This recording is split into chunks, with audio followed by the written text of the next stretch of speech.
भजन संगीता 121 में 1 से लेकर 4 तक है। उसमें अपनी आंखें पर्वत के और लगाऊंगा, मुझे सहायता कहाँ से मिलेगी। जो इस दुनिया में हमारे लिए जो है सहायता का जरूरत है, वो अलग अलग तरीके से, अलग अलग समय पर, अलग अलग रीति से हमारे लिए सहायक जरूरत है। लेकिन यहाँ लिखा है कि जो हमारा सहायक कहाँ से मिलेगा। दूसरा वचन में लिखा है, मुझे सहायता यहोवा के ओर से मिलती है, जो आकाश और पृथ्वी का करता है। जो हमारे लिए जो सहायक है, जो दुनिया में बहुत सारे लोग हैं, उनका जो सहायता तो बहुत कम जो है, वो लोग जो निर्बल हो सकता है, कुछ मदद कर सकता है। लेकिन जो आप और मुझे एक ऐसा एक सहायता देने वाला है, वो आकाश और पृथ्वी सब कुछ बनाया हुआ परमेश्वर है। वो परमेश्वर तीसरे वचन में लिखा है, वह तेरी पाँव को टलने ना देगा, तेरी रक्षक कभी ना उगेगा। जो उसमें चौथा वचन थोड़ा मेरे को इंग्लिश हिंदी में थोड़ा पढ़ के दिखाएंगे। वचन संगीता 121 का 4, उसमें जो प्रोनाउंसिएशन थोड़ा सा मेरा दिक्कत हो गया, इसलिए 4 को पढ़ेंगे। वचन संगीता 121:4। सुन, इज़राइल का रक्षक ना ऊँघेगा और ना सोएगा। हाँ, यहाँ लिखा है ना ऊँघेगा और ना सोएगा। जो नॉर्मली दुनिया में जो हम जो है कुछ हमारे बच्चे लोग के लिए, बच्चा बीमार हो जाता है, बुखार होता है, उस समय माँ जो है सोती नहीं है। लिखा है कि हमारा इस्राएल का रक्षक ना उगेगा और ना सोएगा। जो ऐसा एक परमेश्वर है, वो परमेश्वर ऐसा है, आपका और मेरा आने जाना सब कुछ संभालने वाला परमेश्वर है, हमारा लिए सभी समय रहने वाला है, और हमारा सहायक भी वही है, उसने हमारे लिए सहायता करने वाला है करके आज मैं आपके सामने प्रकट करना चाहता हूँ। क्योंकि हम ये जो दुनिया में जीवन बिताते हैं, अलग अलग परिस्थिति में हम जाते हैं, समस्या से जाते हैं, उस समस्या से हमारे लिए एक सहायक जरूरत है। अलग अलग तरीके से अलग अलग सहायता जरूरत है, लेकिन सारे तरीके से हमें सहाय देने वाला प्रभु परमेश्वर है। वो ना उगेगा ना और सोएगा, ऐसा एक परमेश्वर है। ये आप याद रखकर, ये परमेश्वर क्या करता है, जब हम बच्चा जो है बीमार है, तो हम क्यों नहीं सोएंगे, उस बच्चा को ऊपर हमारा नजर रखते हैं। सपोज बुखार हो गया, नहीं तो लूज मोशन हो गया, तो हम क्या करेंगे, उनका देखभाल करते रहेंगे। वैसे ही ये परमेश्वर हमारा हर समस्या से हमारा साथ रहेगा, हमें संभालने वाला, हमें छुड़ाने वाला एक परमेश्वर है। इसलिए उसका आदर पर कुछ आप लोग भी, मुझे भी जानते हुए कुछ वचन को मैं आपके सामने प्रकट करना चाहता हूं, ताकि जो है हम जल्दी से जो 20 मिनट जो दिया गया उसका हम अंदर में बंद कर सकता हूं। इसलिए उसके लिए आदर पर उत्पत्ति का पुस्तक 16वां अध्याय से 6 से लेकर कुछ वचन हम पढ़ेंगे। भाई हमें पहले मत करेंगे, एक एक वचन करके हम पढ़ेंगे। पहले उत्पत्ति 6 का 16 का 6 पढ़ेंगे। अब्राहम ने सारे से कहा, देख तेरी दासी तेरे वश में है, जैसा तुझे भला लगे वैसा ही उसके साथ कर। तब सारे उसको दुख देने लगी और वह उसके सामने से भाग गई। यहाँ हम देखते हैं एक ऐसा संभव है, हमें सभी मालूम है, जो अब्राहम को परमेश्वर ने एक आज्ञा दिया था, मैं तुम्हें बच्चा दूंगा, लेकिन थोड़ा देर होने से उसने अपने स्वयं इच्छा से एक जो सारा का बात मानकर जो आहार का पास जाता है, उस समय वो गर्भवती हो जाती है।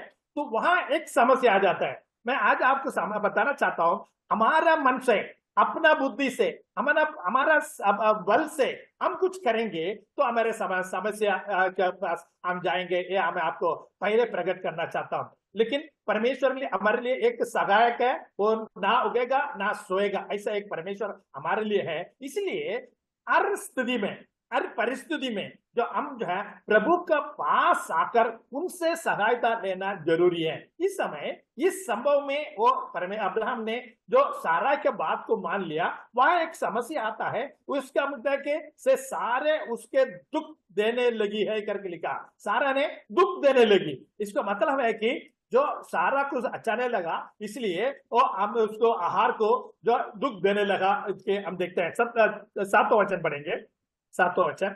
तब यहोवा के दूत ने उसको जंगल में सूर के मार्ग पर जल के एक सोते के पास पाकर कहा, हाँ, देखिए यहाँ 7वें वचन में लिखा है कि जैसे जाते हैं, जाने के समय उसको यहोवा का दूत देखते हुए हम पढ़ते हैं। इसलिए मैं हमारे लिए एक परमेश्वर है, वो सोता नहीं है, वो सहाय देने वाला है, वो हर एक परिस्थिति में, हर समस्या में है। यहाँ देखते हैं कि ऐसा वो जारी है, जाते जाते दूत भी वहां उसका पास पहुंच जाते हैं। 8वां वचन पढ़ेंगे। हे सारे की दासी हाजिरा, तू कहाँ से आती और कहाँ को जाती है? उसने कहा, मैं अपनी स्वामिनी सारे के सामने से भाग आई हूँ। हाँ, देखो यहाँ जो है परमेश्वर सब जानता है, लेकिन परमेश्वर उस आहार को पूछता है कि क्यों, तुम्हारा समस्या क्या है करके समझता है। क्योंकि हमारे जीवन में भी हम जो प्रार्थना ये है कि हम परमेश्वर से, हमारे परमेश्वर सब कुछ जानता है, लेकिन यहाँ भी वो सच्चाई से, जो याकूब को जब नाम पूछने के समय वो याकूब कैसा नाम बताता है क्या, वो देखने के लिए पूछता, सवाल पूछता है। वैसे ही यहाँ भी जो है कहां से आई क्या है सब कुछ परमेश्वर जानता है, लेकिन वो वाकई में जो अपना पूरा दिल से अपना समस्या को बता रही है क्या, वो देखने के लिए परमेश्वर सवाल पूछता है। हमारे जीवन में भी कभी कभी कुछ समस्या आता है, वो हम वाकई में हम क्या हैं वो प्रकट करते हैं क्या, वो देखने के लिए हमारे समस्या आता है करके मैं आपको बताना चाहता हूँ। 9वां वचन पढ़ेंगे। यहोवा के दूत ने उससे कहा, अपनी स्वामिनी के पास लौट जा और उसके वश में रह। हाँ, यहाँ जो एक आज्ञा उसको दिया जाता है, ये आज्ञा कभी कभी हमें आप परमेश्वर के जो आज्ञा को हम पालन नहीं करते हैं। यहाँ भी जो एक जगह से वो छोड़कर उस जगह से वो जारी है, अपना का इच्छा जो अब्राहम ने उनको छोड़ दिया, लेकिन वो जारी है, लेकिन परमेश्वर उसको दर्शन देकर बोलता है कि तुम लौट जाओ। ये समस्या बहुत कठिन समस्या, कठिन, ये जो पालन करने के लिए कुछ कठिन है। इसलिए मैं आज आप लोग को मैं बताना चाहता हूँ, परमेश्वर के वचन में जो हमें आज्ञा दिया गया है, इस आज्ञा को हम पालन करेंगे तो हमारे जीवन में आशीष है, पालन नहीं करेंगे तो हमारे जीवन में आशीष हम पा नहीं सकते हैं। तो इसलिए आपको मैं बताना चाहता हूँ, वो परमेश्वर जो दूत कहता है कि तुम लौट जाओ करके बोलता है, वो वैसे ही वो लौट जाती है। 10वां वचन पढ़ेंगे। और यहोवा के दूत ने उससे यह भी कहा, मैं तेरे वंश को बहुत बढ़ाऊंगा, यहाँ तक कि बहुतायत के कारण उसकी गणना न हो सकेगी। 11 भी पढ़ेंगे, 11। और यहोवा के दूत ने उससे कहा, देख तू गर्भवती है और पुत्र जनेगी, तू उसका नाम इश्माएल रखना, क्योंकि यहोवा ने तेरे दुख का हाल सुन लिया है। हाँ, देखो ये जो 11 वचन में आपको एक बताना चाहते हैं, जो हमारा परमेश्वर कैसा है, हमारा सहायक परमेश्वर है, आकाश पृथ्वी बनाया हुआ परमेश्वर है, वो हमारा सब कुछ जानने वाला परमेश्वर है, हमें सहाय करने वाला, देखने वाला परमेश्वर है। यहाँ देखते हैं कि जो परमेश्वर कहता है कि यहोवा ने तेरे दुख का हाल सुन लिया है। जो अंतर के जो दुख है, जो दुख जो हमारा अंतर आता है, उसका हाल सुन लिया है। देखिए उसका मतलब है कि जब आहार वो घर से निकल के जाते जाते उसका मन में बहुत सारे बात आया होगा, मन में ये सारे मन के जो बातों को दुख समझने वाला एक परमेश्वर हमारा में है करके मैं आपको बताना चाहता हूँ। अब आप प्यारे भाइयों और बहनों, हमारे जीवन में हमें परमेश्वर ने अपना एकलौता पुत्र हमारे लिए दिया और हमें चुन लिया, हमारा साथ रहता है, बोलता है कि मैं तुम्हें कभी नहीं छोड़ूंगा, कभी नहीं त्यागूंगा। बोला परमेश्वर हमारा साथ रहता है, हमारा दुख को समझने वाला परमेश्वर है करके मैं आपको बताना चाहता हूँ। और 13 वचन पढ़ेंगे। तब उसने यहोवा का नाम जिसने उससे बातें की थी उत्ताइल रोई रखकर कहा, क्या मैं यहाँ भी उसको जाते हुए देखने पाई और देखने के बाद भी जीवित रही। 13। हाँ 13 पढ़ा। हाँ, क्या मैं यहाँ भी उसके जाते हुए देखने पाई, जो मेरा देखने हारा है ना, देखने हारा ना। हाँ, हम्म। हाँ, देखने हारा। तो इसका मतलब है कि जो अंतर का जो दुख जानता है और मुझे देखने वाला एक परमेश्वर मेरे लिए है करके बोलती है। मैं आज आपको बताना चाहता हूँ, आपका समस्या, अलग अलग समस्या में आप जाएंगे, उस समस्या में आपके साथ रहने वाला परमेश्वर है। सातराक में शक आप एक नेहो के जीवन में भी जब वो लोग आग में गए हैं, वहां उनका साथ में परमेश्वर, एक दूध जो परमेश्वर उसका साथ में था, वैसे ही हमारा परमेश्वर हमारा साथ है, हमें सहायता करने वाला एक परमेश्वर करके मैं आपको बताना चाहता हूँ। और वचन संहिता 32 का 8 पढ़ेंगे। वचन संहिता 32 का 8। मैं तुझे बुद्धि दूंगा और जिस मार्ग में तुझे चलना होगा उसमें तेरी अगुवाई करूंगा। मैं तुझ पर कृपा दृष्टि रखूंगा और संपत्ति दिया करूंगा करके बोलता है। एक हमारा परमेश्वर का एक है कि हमारे लिए बुद्धि देगा, हमारे जो मार्गदर्शन करेंगे कैसा चलना है, और जैसे आहार को बोला कि क्या करना है क्या नहीं करना है, ये सब का बड़का है, और हमारे लिए अगुवाई करने वाला एक परमेश्वर है। और तुम पर कृपा दृष्टि रखूंगा और संपत्ति दिया करूंगा करके बताता है। ये परमेश्वर हमारा परमेश्वर है। इसलिए हम एक छोटा सा एक संभव जो है इसराइल लोगों के साथ में किया हुआ उस बात को मैं आपके सामने प्रकट करना चाहता हूं। पहले जो निर्गमन का 3 का 7 हम पढ़ेंगे। निर्गमन 3 का 7 पढ़ेंगे। फिर यहोवा ने कहा, हाँ मैंने अपनी प्रजा के लोगों को जो मिस्र में है हाँ उनके दुख को निश्चय देखा है, हाँ और उनकी जो चिल्लाहट हाँ। परिश्रम करने वालों के कारण होती है उनको भी मैंने सुना है, और उनकी पीड़ा पर मैंने चित्त लगाया है। देखो यहां भी हम देखते हैं जो हार का जीवन में हुआ वो देखा, इसलिए लोगों के जीवन में हम देखने के समय भी उनका दुख सब जानने वाला, जो वेदना को जानने वाला एक परमेश्वर हमारा है। उतना ही नहीं, वो जो वेदना को जो पीड़ा पर में चित्त रहा है करके परमेश्वर कहता है। इसलिए ये परमेश्वर ऐसा है कि हमारा जीवन में, मेरे जीवन में जो भी समस्या है वो जानता है, जो मनुष्य नहीं जान सकता है उस चीज को जानकर हमें उससे छुड़ाने वाला परमेश्वर है। इसलिए बात को देखकर मूसा से कहता है कि मैं तुम्हें भेजता हूं, मैं छुड़ाऊंगा कर छुड़ाते हुए हम देखते हैं। छुड़ाने के बाद में भी उनके जीवन में जो भी समस्या है उसमें से परमेश्वर कैसा उनको खिलाता है, जो उनको संभालता है, उसके बारे में निर्गमन का पुस्तक 16 में 12 से लेके कुछ वचन हम पढ़ेंगे। पहले 12 और 13 पढ़ेंगे। जो निर्गमन 16 का 12 और 13 पढ़ेंगे।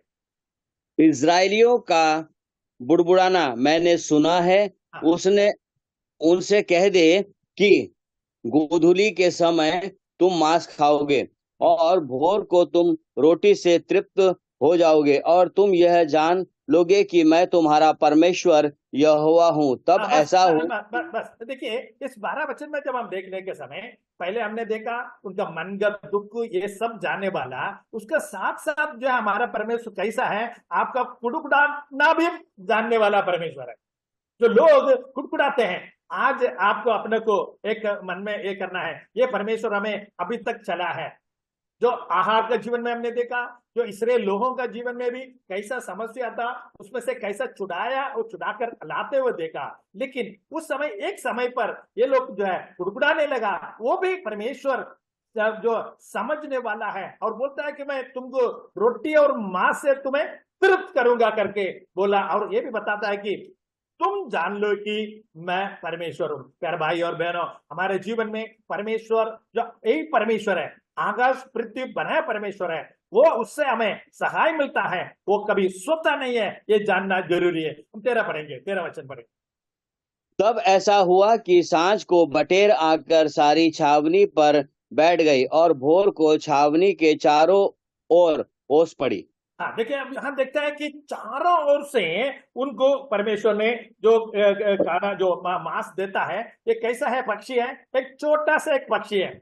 बड़ा पक्षी भी दे सकता था, लेकिन छोटा पक्षी परमेश्वर हमें देता है। और मैं आज आपको बताना चाहता हूं जो मन्ना से दिया, मन्ना का जो है साइज कैसा है, वो भी मैं आपको 14 वचन में आप पढ़ना चाहता हूँ।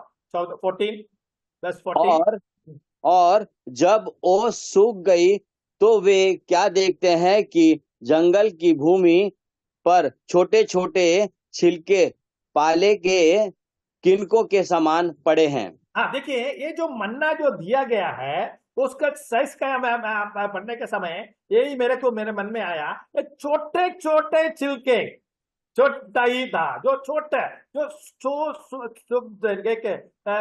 छोटा चीजों से हमारा परमेश्वर हमें तृप्त करने वाला परमेश्वर है। कुछ वचन में हमने पढ़ा कि वो परमेश्वर तृप्त करेगा ताकि तुम जानो है कि मैं ही परमेश्वर हूं। इसलिए बहुत सारे लोग सोचते हैं कि बड़ा बड़ा चीजों से परमेश्वर हमें खिलाता है, हमें चलाता है, लेकिन छोटा छोटा चीजों से देकर हमें तृप्त करने वाला एक परमेश्वर हमारे लिए है करके हम देख बताता हूं। इसलिए जो ये चीज जो है दिया मन्ना करके बोलते हैं, वो उसका हानि से भी मीठा है और जो टेस्ट वाला है, लेकिन ऐसे चीजों से भी परमेश्वर उन्हें खिलाकर आगे बढ़ाता है। 16 वचन पढ़ेंगे। जो आज्ञा यहोवा ने दी है वो ये है, तुम उनमें से अपनी आवश्यकता के अनुसार खाने के लिए बटोरा करो, अर्थात अपने अपने प्राणियों की गिनती के अनुसार प्रति मनुष्य के पीछे एक एक ओसेर बटोरना, जिसके डेरे में जितने हो वह उन्हीं के अनुसार बटोरा करे। देखो, यहाँ तो पूरा भरपूर परमेश्वर देता है, लेकिन परमेश्वर एक आज्ञा भी देता है, तुम जितना खा सकता उतना ले लो। प्यारे भाई और बहनों, हमारा परमेश्वर भी हमारे लिए दिया है, हमारा क्या जरूरत है वो देने वाला परमेश्वर है। बहुत सारा है, लेकिन मैं आज आपको एक स्मरण दिलाना चाहता हूं। आप सब जानते हैं संभव है, इसलिए मैं उससे वर्णन नहीं करना चाहता हूं, लेकिन उसमें से कुछ बातों को मैं बताना चाहता हूं। ये जो चीज है छोटा चीज है, और जो देता है कि जितना खा सकता उतना ही खाना है, और जो है उसको हम जो मेजरमेंट करेंगे, एक ओवर करके रह गया करके हम बढ़ते हैं। जिस लोग ने खाने का अब उतना ही लेना है, वो हम उसको मापेंगे तो एक ही ओवर है। 17 वचन पढ़ेंगे। और इजरायलियों ने वैसा ही किया, और किसी ने अधिक और किसी ने थोड़ा बटोर लिया। हाँ देखो, यहाँ लिखा है कि कुछ लोग ने ज्यादा लिया, कुछ लोग ने छोटा लिया, लेकिन इसमें से एक अद्भुत बात यह है कि 18 वचन में हम पढ़ते हैं, जो 18 वचन में एक अद्भुत चीजों को पढ़ते हैं। परमेश्वर ने बोला जितना खा सकता उतना ले लो, तो जो उतना लेने के लिए बोला, कुछ लोग ज्यादा लिया, कुछ लोग कम लिया। 18 वचन पढ़ेंगे।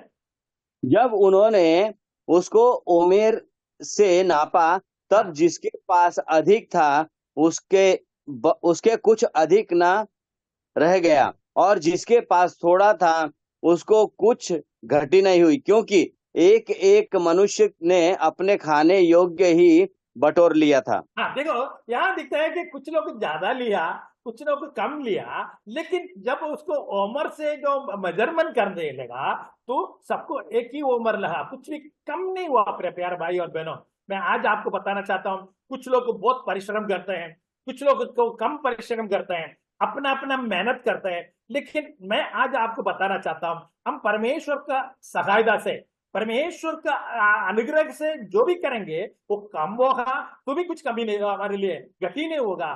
ज्यादा करेगा तो भी वही उतना ही होगा करके मैं आपको बताना चाहता हूँ, क्योंकि वो जो जो दिया है छोटा था, और जो जैसा मापा गया उसमें अलग अलग माप किया तो भी उतना ही मिला। और 19 वचन पढ़ेंगे। 19 वचन। फिर मूसा ने उनसे कहा, कोई उनमें से कुछ सवेरे तक ना रख छोड़े। हाँ देखो, यह एक आज्ञा दिया है कि सुबह तक रखना नहीं है, लेकिन हम देखते हैं 20 वचन पढ़ेंगे। 20 वचन। तो भी उन्होंने मूसा की बात ना मानी, इसलिए जब किसी किसी मनुष्य ने उनमें से कुछ सवेरे तक रख छोड़ा तो उनमें कीड़े पड़ गए। हाँ देखो, हम क्या ये देखिए, दूसरे परमेश्वर का आज्ञा है कि कल के लिए नहीं रखना है, लेकिन कुछ लोग नहीं रखा। लेकिन समय कमी के मन में सवाल नहीं पूछता हूं, कुछ लोग परमेश्वर का जो परमेश्वर बोला कि मैं कल भी देऊंगा करके बोला, उसको भरोसा नहीं रखा। परमेश्वर ने बोला कि आज का जो जरूरत है मैं दूंगा करके बोला, लोग इसलिए लोग उसके ऊपर भरोसा नहीं रखते तो क्या करेंगे, परमेश्वर के ऊपर दुखी करते हैं, और जो दूसरे दिन के बारे में चिंता करने वाला होते हैं। यहाँ भी कुछ लोग चिंता कर कल के लिए रखा, वो खराब हो गया। 21 वचन पढ़ेंगे। वे भोर को प्रतिदिन अपनी आवश्यकता के अनुसार खाने के लिए बटोर लेते थे, और जब धूप कड़ी होती थी तब वह गल जाता था। यहाँ दिखता है कि वो हम समय कमी करने में आगे जा रहा हूँ, बाद में आगे पढ़ते हैं कि 6वां दिन में क्या करना है, दूसरा दिन के लिए भी करना है। लेकिन हम जो वचन में देखते हैं, जो 27 वचन में पढ़ेंगे, 27 वचन में 27 में पढ़ेंगे। तो भी लोगों में से कोई कोई 7वें दिन भी बटोरने के लिए बाहर गए, परंतु उन्होंने कुछ नहीं मिला। हाँ देखो, परमेश्वर का आज्ञा है कि हर एक दिन के लिए देना, लेकिन 4वां दिन के लिए डबल लेना। दूसरा दिन नहीं मिलता तो भी लोग गया। कुछ लोग कल के लिए नहीं रखना बोला तो भी रखा, वो लोग खराब हो गया। प्यारे भाई और बहनों, हमारे जीवन में भी इस परमेश्वर को अपन भरोसा नहीं रखेंगे, हमारे जीवन में जो जैसे बास आ गया, जो कीड़ा पड़ गया, वैसे हमारे जीवन में भी बहुत सारा समस्या ऐसा होएगा कि हमारे लिए कीड़ा पड़ने जैसा होगा करके मैं आपको स्मरण दिलाना चाहता हूँ। बस 31 पढ़ेंगे, 31 31। हाँ, इज़राइल के घराने ने उस वस्तु का नाम मन्ना रखा, और वह धनिये के समान श्वेत था, और उसका स्वाद मधु के बने हुए कुएं का सा था। हाँ देखिए, इतना मीठा है, इतना टेस्ट है, सब कुछ दिया। हर एक दिन के लिए दिया, छोटा छोटा चीज है, हर एक दिन के लिए दिया। जितना भी कम लिया उसको भी वो एक ही उम्र है, जो ज्यादा लिया उसको भी एक उम्र है, ऐसा आनंद किया। लेकिन मैं आपको एक और वचन पढ़कर मैं आपको बंद करना चाहता हूँ। गिनती में 11 अध्याय के 5 वचन पढ़ेंगे। गिनती का 11वां अध्याय 5वां वचन। गिनती के पुस्तक 11 अध्याय 5वां वचन। हमें हाँ वे मछलियां स्मरण हैं जो हाँ हम मिस्र में शेत में खाया करते थे, हाँ और वे खीरे और खरबूजे और गन्ने और प्याज और लहसुन भी। हाँ देखिए, ये लोग इतना परमेश्वर ने दिया, उसे मीठा वाला सब कुछ दिया, फिर भी उनको एक समय में ऐसे गुड़गुड़ाने लगे। हमारे लिए वहां का मिला है कि खीरे और तरबूजे और गाम काम पे प्याज और लहसुन के बारे में चिंता करते थे। प्यारे भाई और बहनों, परमेश्वर हमारे लिए हमारे जीवन में बहुत सारे आशीषें दिया है, जो इसको हम हमारे जीवन में हम अनुभव करना है। अब ये नहीं दिखता कि पीछे का और नहीं देखना है। जो हमारा प्रभु जो है सहायक है, आकाश और पृथ्वी बनाने वाला परमेश्वर है, वो सोता नहीं है, हमारा समय हमें देखने वाला है, हमें चलाने वाला, हमें जो भी जरूरत है वो देने वाला है। छोटा छोटा चीजों से हमें आनंदित करने वाला परमेश्वर है। और जो ज्यादा लेगा तो भी उतना ही है, कम लिया तो भी उतना ही से करके तृप्त करने वाला परमेश्वर है। आज्ञा पालन करना जरूरी है। आहार को बोला कि वापस जाओ। यहां भी देखते हैं कि दूसरा दिन के लिए मत रखना, लेकिन कुछ लोग कहा कि कीड़ा पड़ गया, बास आने लगा। हमारे जीवन में भी परमेश्वर का आज्ञा को पालन नहीं करेंगे, हमारे जीवन में बास आएगा। तो इसलिए हम लोग सोच लिए क्या क्या बास आ सकता है, वैसा आ सकता है। इसलिए हमारे जीवन में प्रभु का आज्ञा पालन कर कर उसमें शरण पर कर प्रभु की जीने के लिए परमेश्वर दया करे। परमेश्वर नाम को महिमा हो।